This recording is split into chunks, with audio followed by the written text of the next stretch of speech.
Good evening, everyone. Welcome to the speaker series. I'm excited to have you all with us as we delve deeper into the fascinating world of analytics and data. Today we are privileged to have a special guest speaker, Anis, who brings extensive experience and expertise to our webinar. Anis is a data expert currently working as a business intelligence analyst at Right to Play, a nonprofit organization. And he has a diverse background, having worked in various different business sectors, including consulting, fintech, healthcare, and now nonprofit. Without further ado, I'm pleased to turn the floor over to Anis, who will introduce himself and share his valuable experience and insights on data analytics with us. Perfect. Thank you, Sarah, so much. I'm very happy to be here. Thank you for the invitation. And I'm excited to engage with you, with everyone here about like the world of data as you describe it.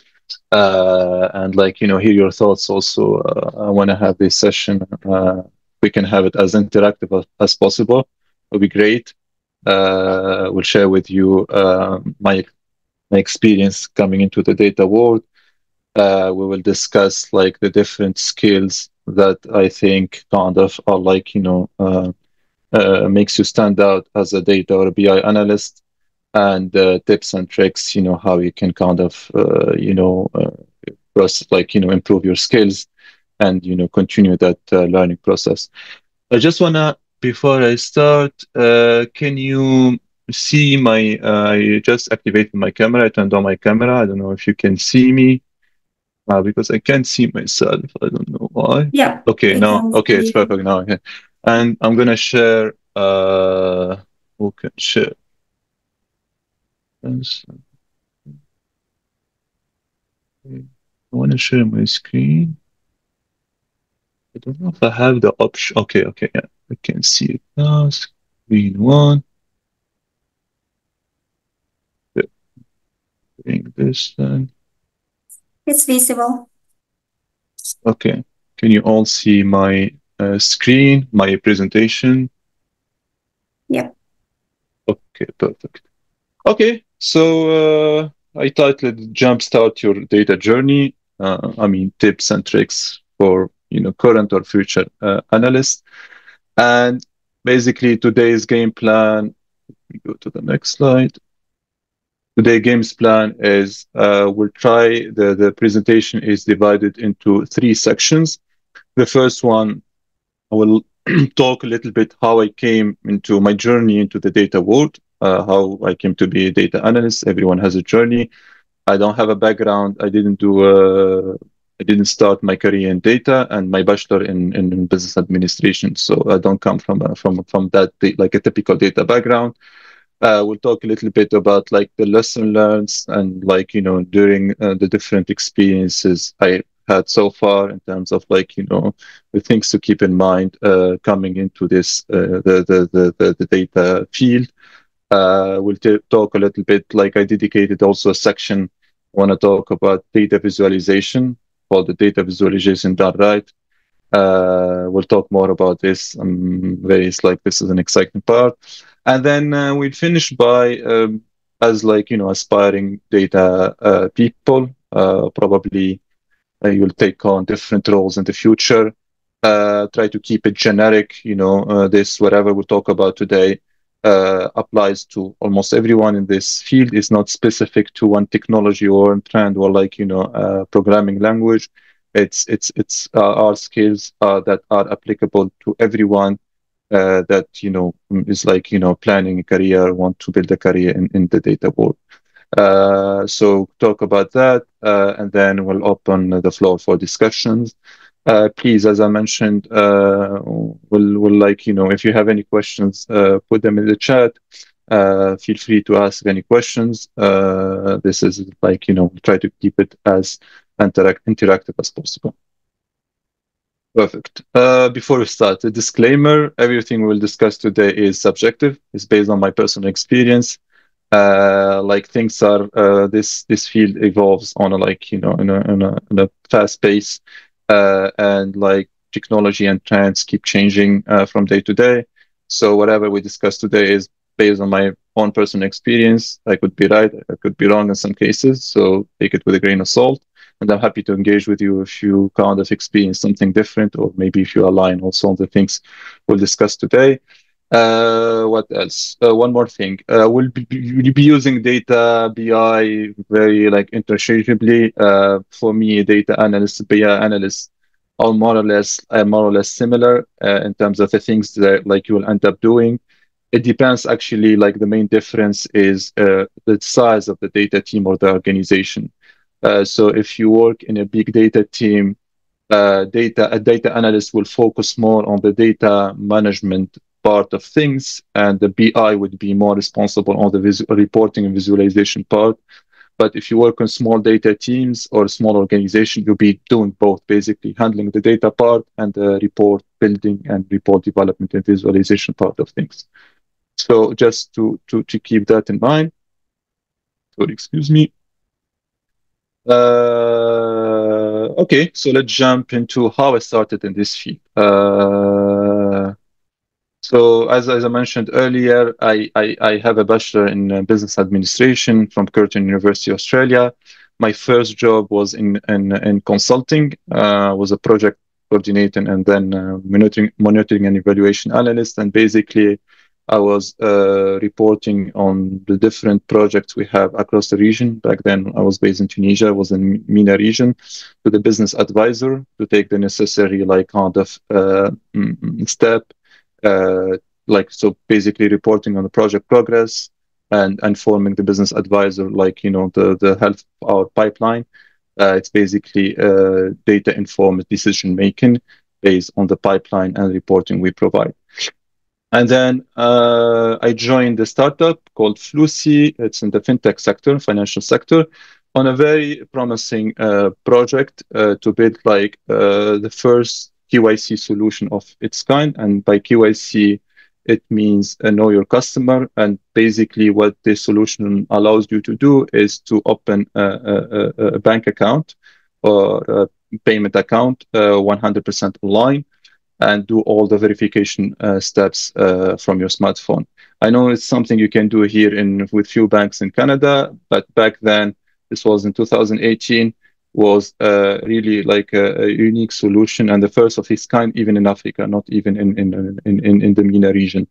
And the difficulties actually, it was like in a promising and challenging project because mainly the challenges involved both the technical aspect of the solution and the legal aspect, because you work with in order to do that you have to get the approval of like central bank of the different banks operating in the country back then, and all of that. And I would say like my transition to us, like having to work in the startup and like this experience in particular was a tipping point, or like it's one of, I think it's a remarkable experience in the sense that when you work in a startup in small teams, you end up doing almost like you don't have my official like title when I joined is business development and then analyst and then customer success manager.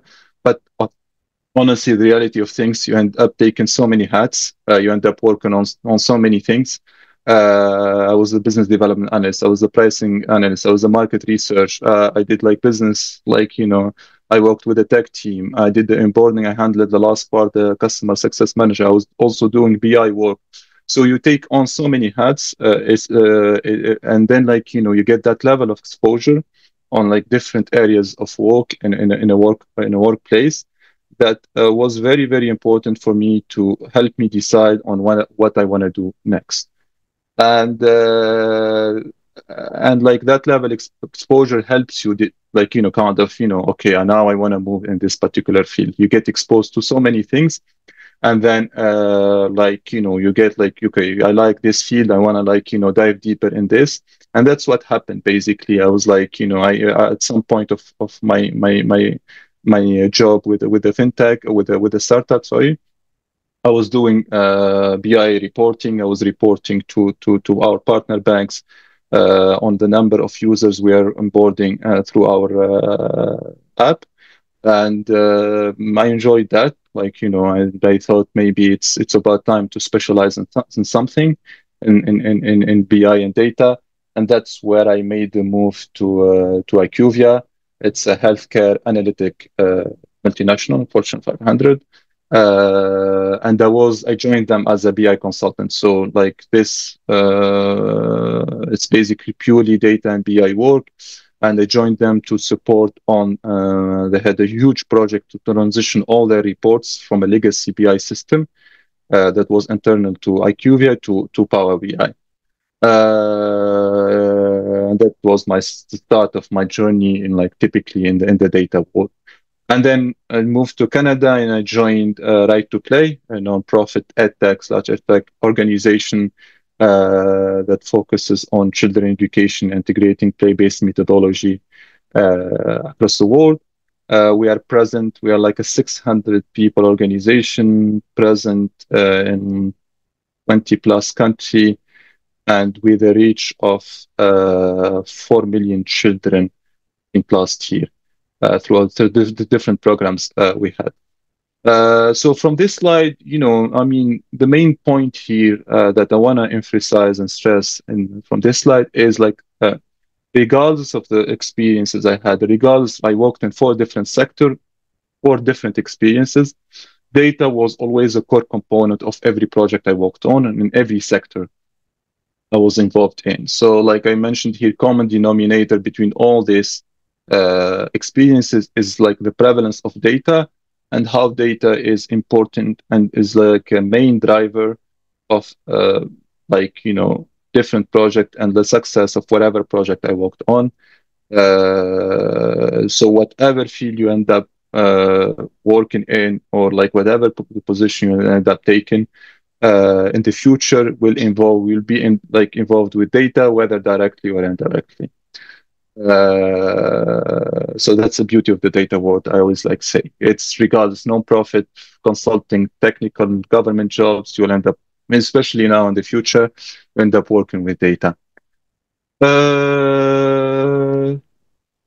So before we jump to the next slide, I want to ask you a question. Started to talk a little bit. We talked a little bit about my experience. Let's like kind of dive deeper about the job or the like responsibilities involved with a data or a BI analyst. And I want you to think a little bit about, if you were to think of a typical day or tasks involved with a data analyst, what would those be like on in general? What you think a data analyst does in a particular organizations. If you have any thoughts, please put them into chat. We'd love to hear from you. Before I jump, I want to see some hear your thoughts before jump to the next slide, and we'll see. We'll take it from there.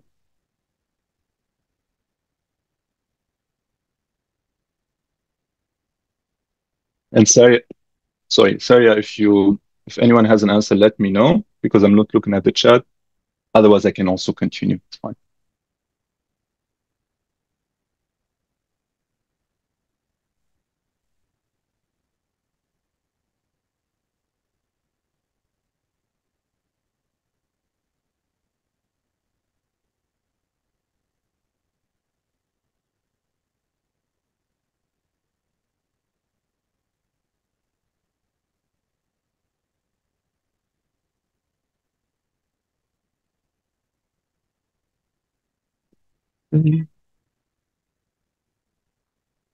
Putting the chat here. Can we do that? Chat, yes. Okay, thank you. I'm seeing. Okay, perfect. I'm seeing some data. Okay, fine. Okay, perfect. Thank you so much. Just want to make sure that everything, the audio is fine. You can see my screen and everything, just to confirm, Sarah.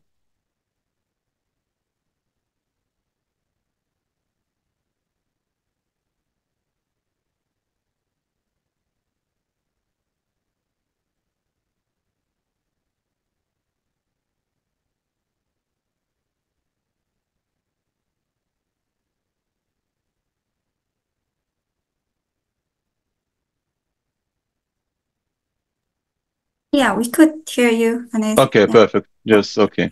everything Okay, is good. so Yeah. okay, perfect. I wasn't sure. Thank you so much. Yes, thank you so much for your answers. Okay, so let's jump to the next slide and we discuss it from there. I see. I see from the answers different. Second, sorry. I see like the main focus, and I expected that, to be honest. So the main, like, your answers are like correct. Don't get me wrong, but they mainly involve the technical aspect of a data analyst. And what I want to emphasize here, that yes, data analysts or BI analysts, big part of their like responsibilities involve the technical aspect, but it doesn't stop there. It's not only technical. It's there is a communication, there is a training, there is a strategy aspect beyond the technical stuff. And I want to emphasize this because now with the different AI tools we have out there, there is less there is less focus on the technical stuff because there are like so many tools that can allow you to do that, and there is more like the focus more on like how can you communicate your product and solution better, because at the end of the day you're building this. Whether like a dashboard or like a data pipeline or whatever, you're building solutions at the end of the day. But you're building solution for your colleagues, for your organization, for your team, and you need to like kind of be like these tools that you build. You need to communicate them and you need to like share them with your respective colleagues in order to ensure like the appropriate adoption. So yes, there is a technical part that the data pipeline management, dashboard development, data governance, and all of that, data cleaning, collecting data. But there is also the communication side of things, developing an adoption plan, conducting training session and workshop, capacity building for your team. And there is also the third aspect, very, very important, is the strategy part, or the strategizing here. Basically is, you know, at some point, or like, also this is also an important part of a data analyst job, is to take a step back and think of the bigger picture here. What is like, our data strategy? What are like, identifying the growth opportunities? What can we kind of, do better in terms of our data infrastructure or BI like infrastructure that we can develop on. Assessing, mapping the different technologies out there. As I mentioned before, this is an ever-evolving field. You have to stay up to date with it, like with what's happening in the field, and see if whatever those like new trends and emerging trends are actually relevant to your area of work, and how can you take advantage of that and integrate them into your workflow. So there is a technical aspect, there is a communication aspect, and there is a strategy aspect. And I really want to emphasize this point because I see a lot of focus sometimes only on the technical aspect. You can be amazing from a technical perspective, but if you like the communication part, I rather have someone who is like average technically and like good like on the communication strategy side of things than just like perfect on the technical side and like below average on the two other parts. So always keep in mind that when you like thinking of this like and like going to this data world. Lesson learns, and we'll touch on these points. We'll talk about this slide now, and I think I will get back to this slide because this slide is one of the most important slide I think in this presentation. And what I wanted to focus on here is basically having worked in different sectors, having taken different positions. This is almost 8 years of experience now. I try to here to highlight the most important lessons I learned throughout my career. It's hard, to kind of, summarize them in 5 or 6 bullet points, but I think what we have in here, it's a good summary or very, very important things to keep in mind for anyone, regardless of your sector, regardless of your, what area of work you want to develop in the future. Going into like a new career, please, you'll encounter these things and keep them in mind in approaching different challenges. So first one is start small and iterate. And basically what this means is basically adopting the agile approach. In every data BI project you work on, you can never expect that the project will you can finalize a project from A to Z in the first go. In 99%, and this is from a personal experience, the audience or the stakeholders you're working with don't really know what they want. And they have a vague idea about the output they want from this BI project. So if you end up wasting your time and spending all your time kind of collecting requirement, gathering requirement, and having this perfect project that from A to Z, and then expect you're gonna share it with them, and then that's it. Things don't work like that in reality. So the way it's usually happens, it's more of an iteration process. Start with a simple demo or a use case, gather feedback, and scale up. Let me go quickly to the next slide, and you will understand what I'm talking about. So basically, in any project, data project, BI project, whatever, it goes through these 4 or 5 phases. You would sit with the stakeholders, collect the requirement, do the data mapping, understand what are we trying to do here, and the objective of this project. And then you go to the second phase, which is the demo prototype phase. You build a prototype, and then you share it with the end users. And in this phase 3, so this is basically an iteration process. Think of it as you have to go through I don't know how many iterations depending on the scale of the project. So you build a demo, you share it with the audience, you get feedback.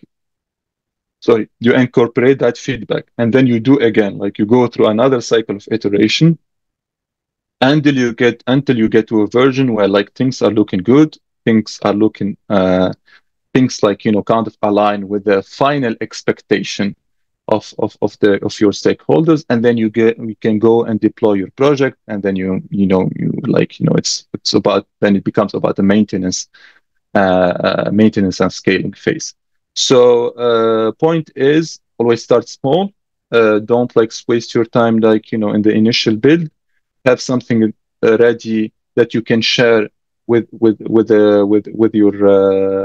stakeholders, and then from there you will do a number of iterations until you get to a final product.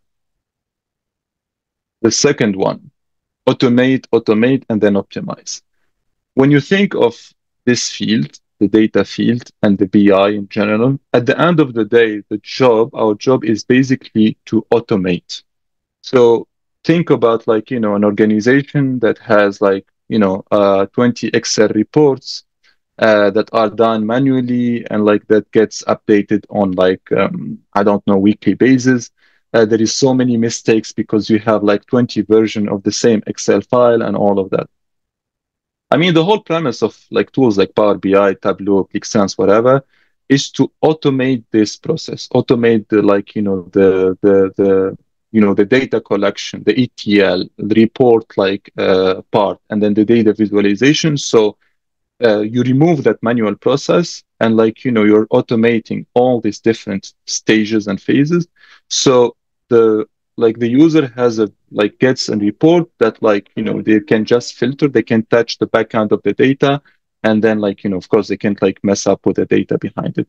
So the core I find that true with anything. Basically, when you go into a task, whether that's a data task, that's a BI task, or whatever, you should always think on like how can you automate that? How can you remove the manual process or like manual steps involved in that process and try to automate them. And then like by automating that, like you're like saving on time, reducing the risk of errors, and like making like producing a better product, better solution for the users. And there are so many tools that you can use to automate workflows and different processes. You have Power Apps, you have Power Automate, Power BI, and Microsoft Fabric, and like I talk a lot about Microsoft because like I worked a lot with Microsoft solution and products. Uh, like everything, all the solutions and tools they have, the data flows, the data pipeline, all of them, like actually they are like tools to help you automate a certain task within the data journey. So when you take on a project, always think, okay, how many manual intervention involved in this project, and how can we automate that? If you can automate 100% of the process, it's perfect. If you like, if 80% is still good, but your objective should always be to automate and then optimize. Once you have automated the whole process or part of the process, how can you optimize it? How can you improve it?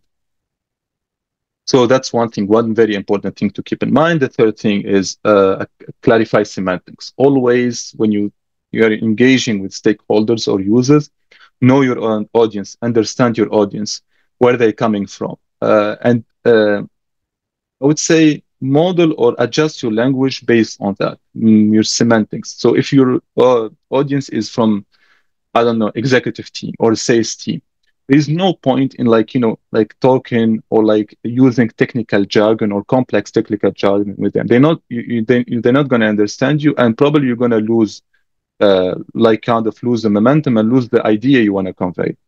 And they see that a lot. Like, sometimes we are in a presentation presenting like a new project, and like, we get lost in the technical aspect, and our like the audience is not technical. They don't really care. They only understand like their only objective is to get the KPIs they ask for, to know how to navigate the report, and that's it. They're not like curious to know about the back end and the data model and all of that. If you're talking to a technical, your stakeholders come from a technical background, then yes, like, and maybe like the things you're engaging or talking about, it relates to a technical challenge or issue, then use your like whatever technical words you want. But if your audience is from a business perspective, keep it simple, simplify your language, and keep it like understandable to all levels. Something again to keep in mind, and something to consider in this field. You can get easily lost in like the different technical word, and yeah, then like at the end of the day, not conveying whatever you came to kind of present, you gets lost basically. The fourth component, probably this one is probably the most important one, is don't underestimate resistance to change. And what I mean here is basically every new tool, every new project involves some sort of resistance to change. Don't expect that you will one day come into workplace, present this nice looking report on nice looking data solution, and then expect like people to kind of adopt and then start using it from the get-go. There is always a tendency to kind of rely on what people are used to, even though whatever solution you presented actually like improves and add value to your stakeholders. But there is always a tendency, keep in mind that like, oh, I'm used to this process. I have been doing this for like, the last 3 years. I'm used to my Excel files. Why do I need to choose to why do I need to switch to a Power BI report? Even though you like from a user perspective, you don't have to do anything. You just get the report, You have to like filter for certain things, and you get your data. You don't have to worry about the formulas, and you don't have to worry about the Excel breaking up and all of that. But even with that, always expect resistance to change. Not only expect it, plan for it. Plan for it, but by planning, uh, take into account that your new project needs to go hand in hand with training sessions. You need to educate and maybe organize training sessions for the team to kind of show them the different features of the project you built. Maybe help them navigate. Sometimes like people don't even know how to use filters.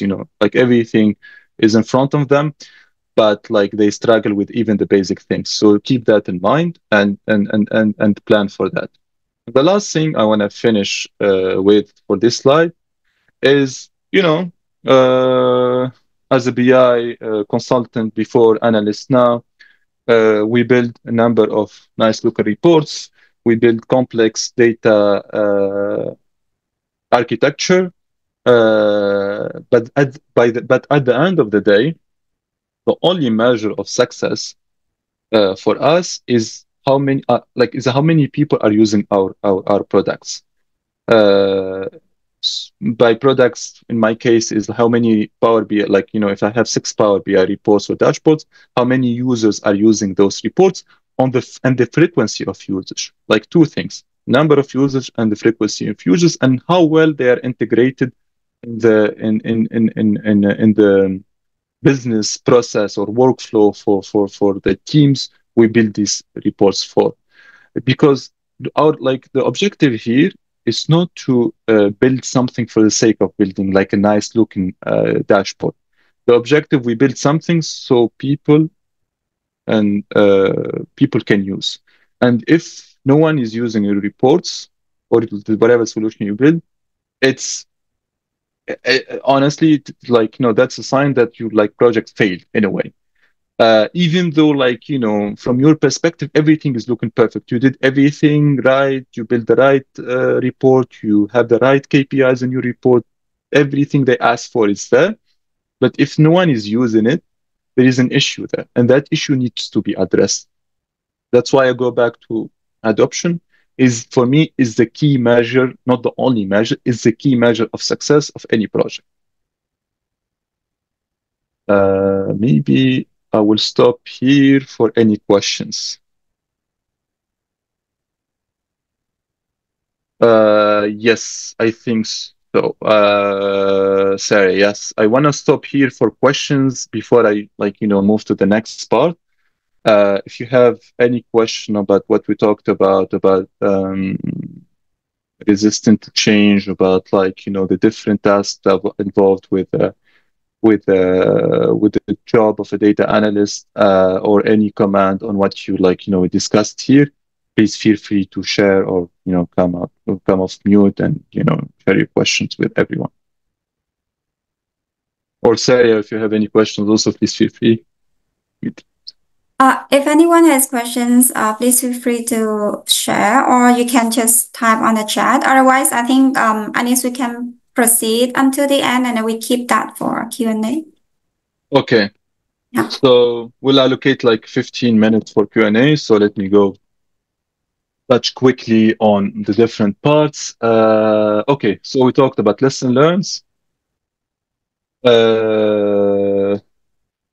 And then the next slide is leveraging AI to enhance your data career.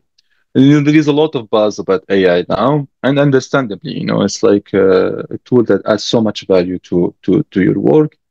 But for me, I honestly, when it comes to AI, for me, the objective is how can you leverage this tool to help make your life easier and make your work more efficient and productive?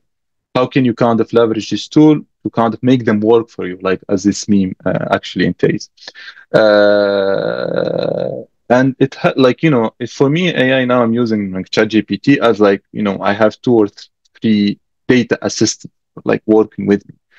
Like it helps a lot. There like, so much value you can get from these tools and like, debugging, fixing errors. Uh, Even like sometime I work with like, six different departments. Each one has like their own KPIs and own like, business metrics they tracking. And sometimes, I don't know all the like KPIs I need to include in a certain dashboard. So I use ChatGPT, okay, what are the most important KPIs I need to include in my HR dashboard?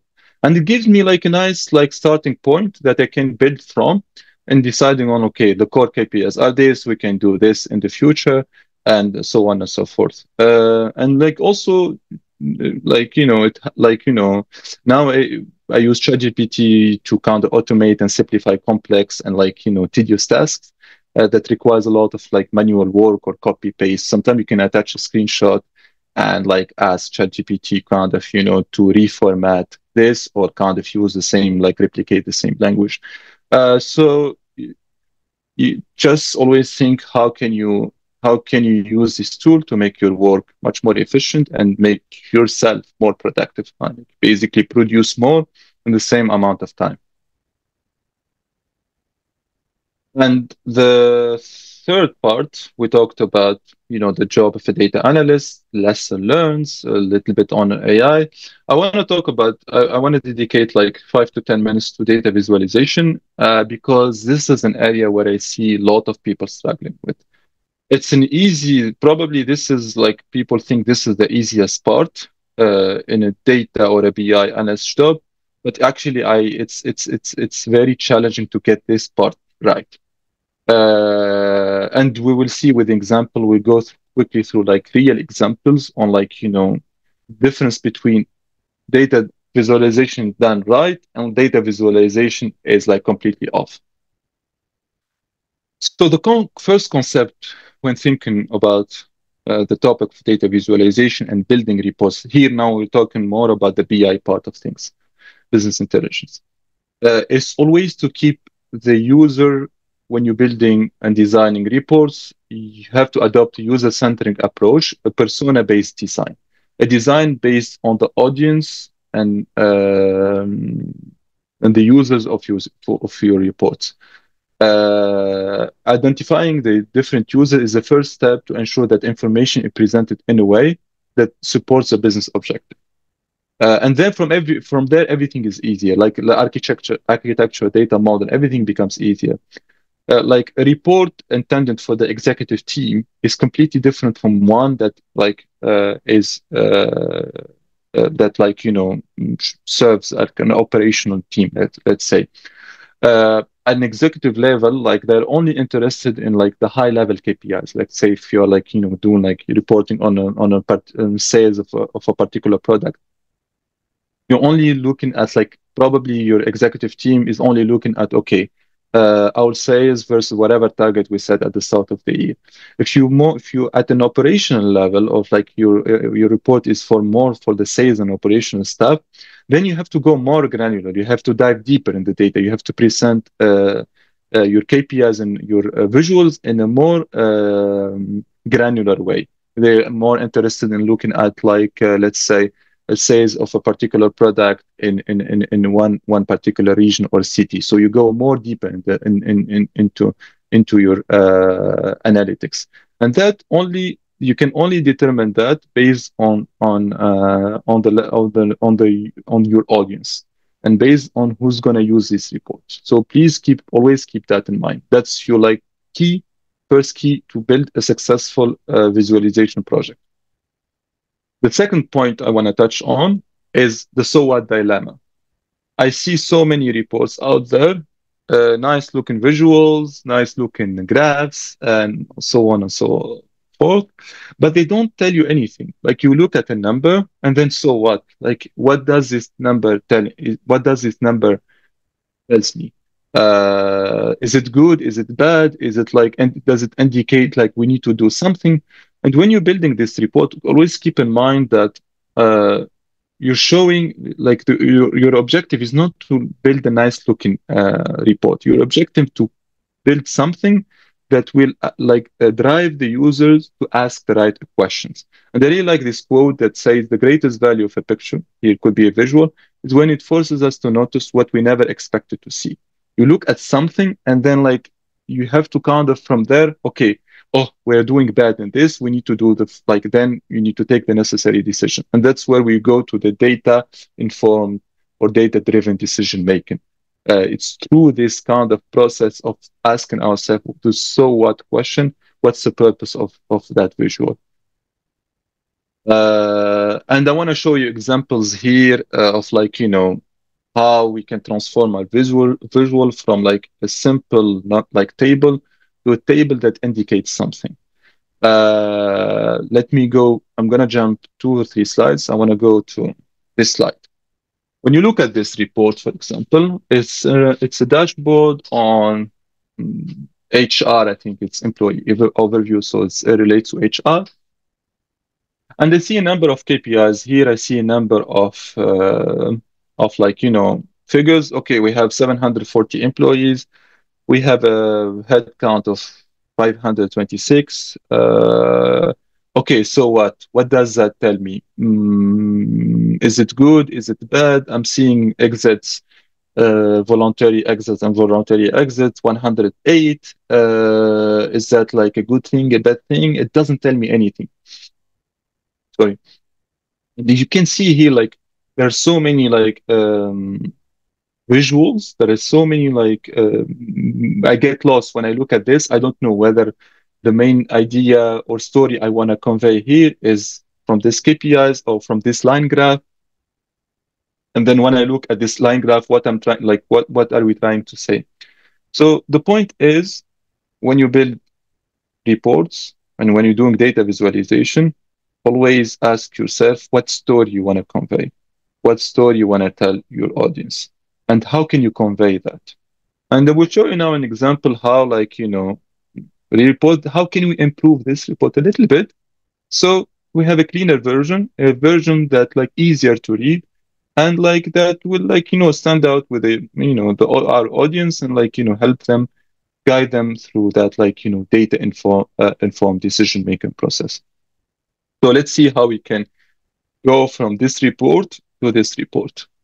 And basically, we're using the same KPIs, but we're putting things in perspective here, in context. So for the headcount, let me take an example, just this. I don't want to go spend more time on this. So basically, the headcount here, we said we have 533 employees versus a context versus previous period PP, 450 employees. That indicates a growth of 20%. So I'm giving more context. I'm giving more indicators for the user to kind of work with. I'm kind of tying that KPI to something, not throwing 500 and then that's it.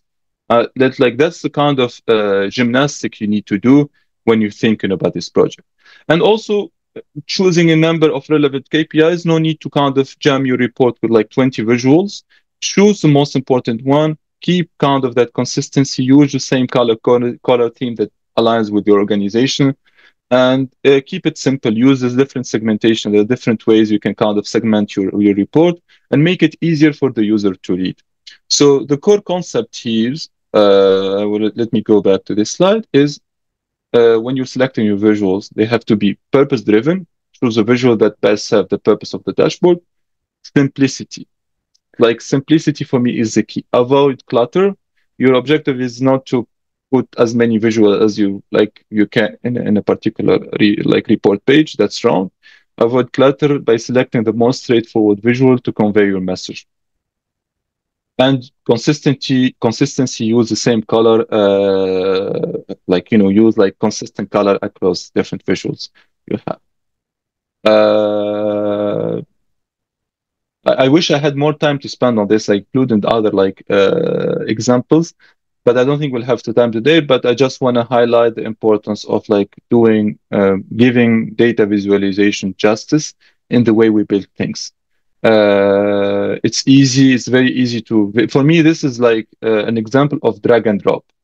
You're like putting, dragging different visuals, maximizing, trying to include as many visuals as we can in a report. Whereas for me, I see this and I see this as a bad design. So another example here quickly. This is a better design, to be honest with you, but I just want to highlight a few issues here. And then, like, because like the devil lives in the details, as they say.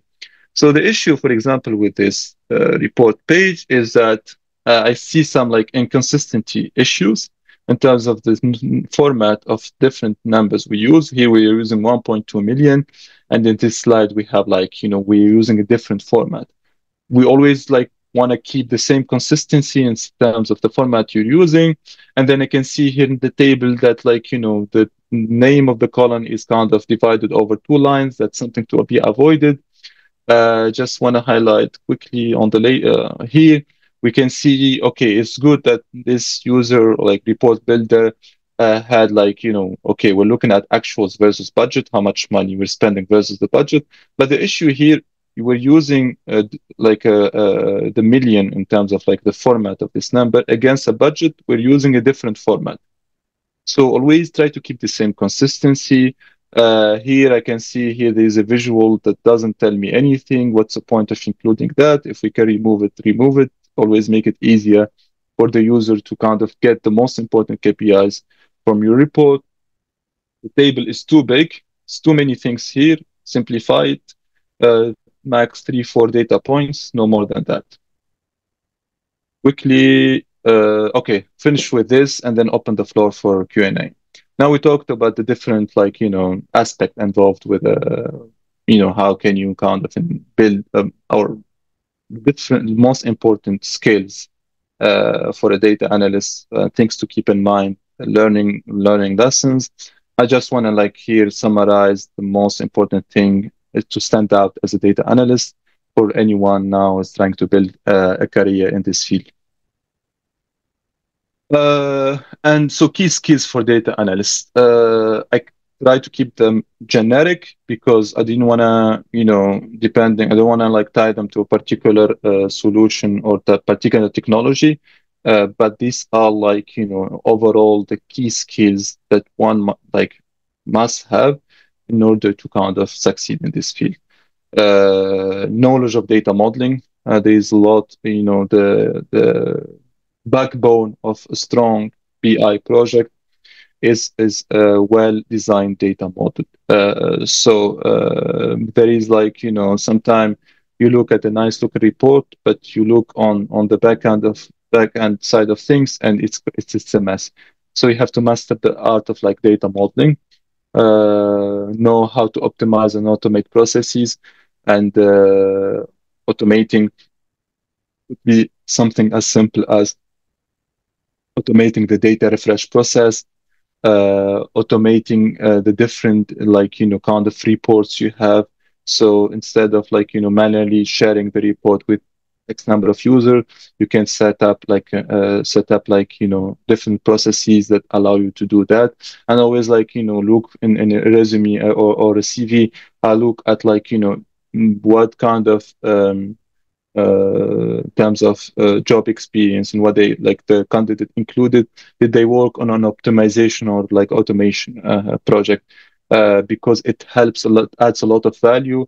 It saves time from like it saves a lot of like man hours from in an organization. Is very very important. Governance, how kind of make sure that the right people have the right level of access to your project, data visualization, as we like mentioned early, and adjacent skills, beyond like the immediate skills that one might have, like you need to have SQL, Python, knowledge of Power BI or Tableau. Beyond that, like maybe like cloud technology, Azure or AWS. Like you would like how can you evolve from like the basic skills to like the nice to have skills. So those are things to keep in mind in like in having that right profile for a data analyst. Also doesn't stop. We talked a little bit here about the technical aspect. Beyond the technical aspect, beyond technical skills, you need to have also have to, like, for me, the most important, one of the most important skills that a data or a BI analyst person should have is like, what they call root cause analysis. It's basically the art of identifying issues and finding like effective solution to those issues. It's basically in a day of a data analyst, you will be faced with so many errors. And so I have to debug so many like problems with your data model, with the report, with different calculations you have. And like basically what root cause analysis mean, you look at an error and you know what might be the cause of that error and how to fix it. So that's a very, very important skill, and that comes with practice, to be honest. So more practice, more like will get you to be better at that. Being curious, dynamic about the like latest technology, know the industry, uh, business knowledge, know the industry you're working in, try to kind of learn more about that industry, and also commitment to continuous learning. Basically, like always going for like new courses, going for certificates, online challenges, and all of that. That adds a lot to a profile of a data analyst. And I will finish with this. For me, the ideal data analyst profile is a combination of three things. It's the technical skills, of course, the business know-how, and the communication skills. These are like kind of what forms or what constitute a good data person.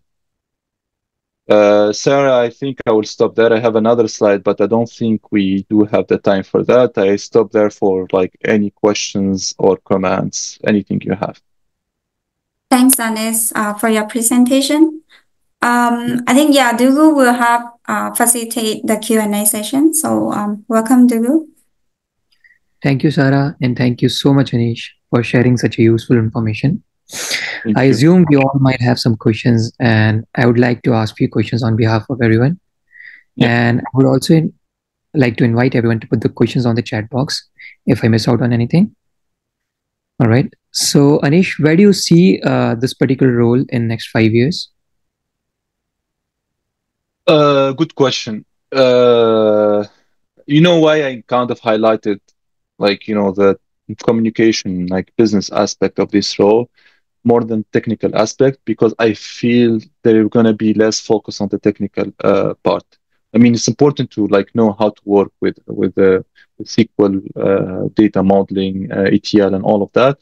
But I think they're going to be less focused on that in the future, in the near future, not in 5 years. There is a process now. What's happening is what they call democratization of data. Take someone like me. I didn't come from a data background. 6, 7 years ago, a BI consultant used to be done by BI engineers, like purely technical. They come from an IT side. We're seeing more and more people moving from different sectors, non-technical sector, to this field. So there's gonna be less focus on the technical part and more focus on other aspects, like more like the communication side of things, the strategy side of things. And like they call them now prompt specialists.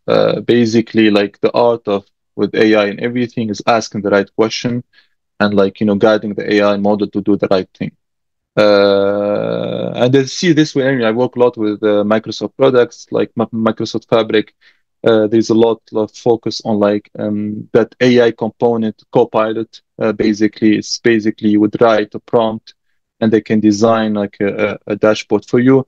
I don't think you can like you can use that as a starting point and build on that. You can't just with the prompt like have this perfect or like have like a finalized like report, but it's a good starting point for people with no technical skill.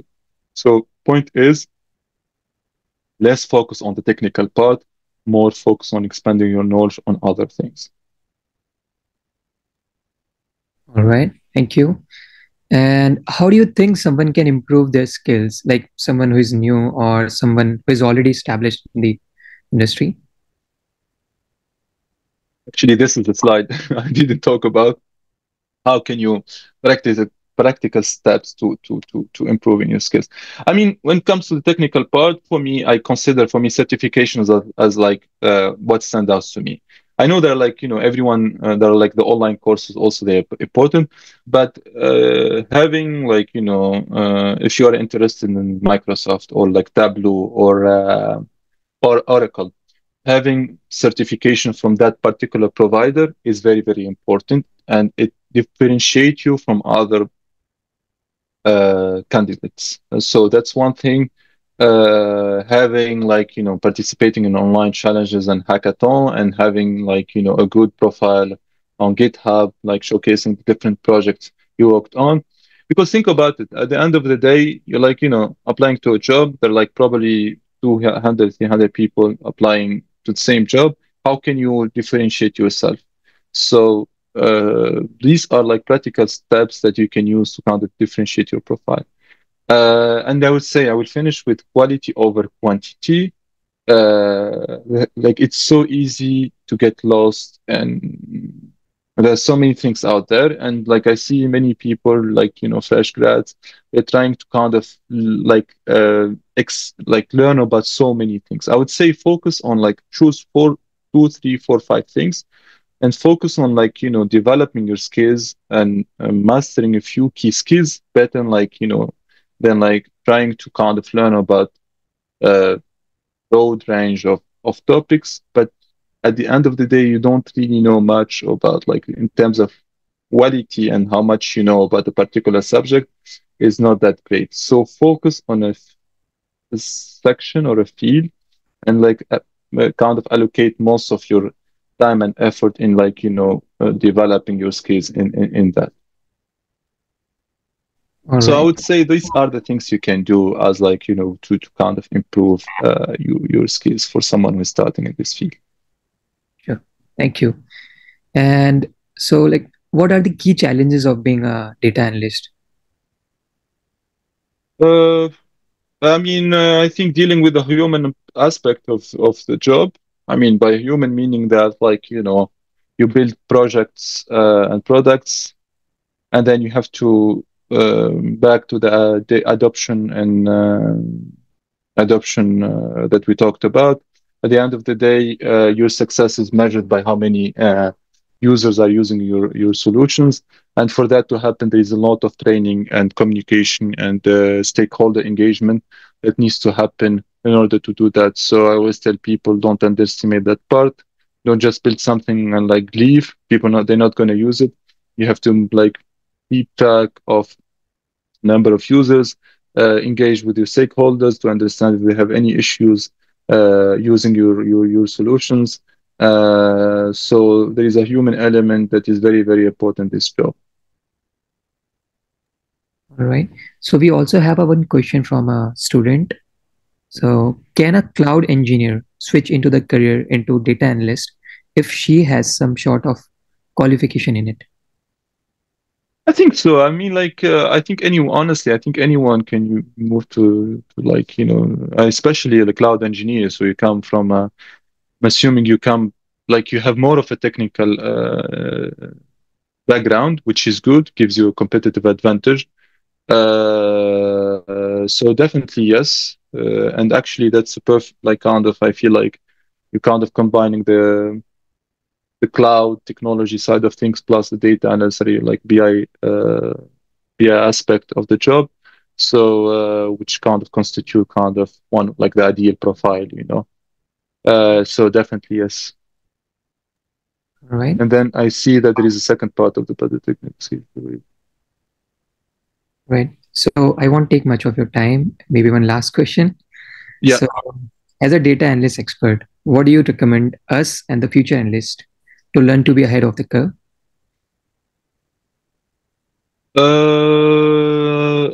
Again, like stay up to date with what's happening, emerging trends and technology. Go for certifications, like whether like again, like depending on what you wanna specialize in the BI side of things. For example, for people who want to specialize in Microsoft product, there are like 2 or 3 certifications that are highly regarded. There is also now Microsoft Fabric that is emerging. Tableau has the same, you can like go and get the certification from Tableau. SQL, there is, I think, Oracle provides a good certification on the SQL side of things. So that also work on like, real case scenarios and real cases, online challenges, that because that's the only way you can improve your technical skills. And then for business and communication is like, participating in like event like this, what we're doing today, is a way kind of to expand your knowledge and like go beyond that, what we're just learning in academia, and like kind of get more knowledge from the corporate or real world. All right. I'm sorry, there's one more question on the chat Yeah, box. it's fine. I like this question actually. Yeah. So Actually, I would go back. Thank you so much for that. Honestly, my greatest enjoyment is in the root cause analysis, what I talked about earlier, problem solving. Basically, data world your day starts with probably an error that you encountered, or like some debug like issue that you are facing, and then so many times you don't know what's the cause of that. Why that report is showing that number, the number is completely off.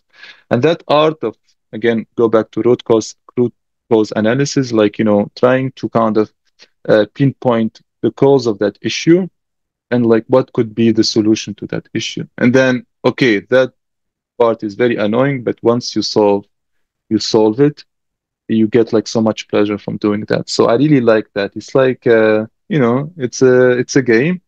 And at the end of the day, I'm the one data person in a 500 organization. I don't have the luxury of not solving it. So I can just go. I don't have a data team with me. So whatever issue I encounter, I have to solve. And that kind of pressure actually is good, because like you learn a lot from that. And yeah, so it's at the end of the day, you learn on like, how you get pleasure from like solving issues, and like, and like bypassing or like solving these challenges. right. So I believe we have covered all the questions. Thank you, Anish, for being so patient and answering all the questions. Thank you so much. It's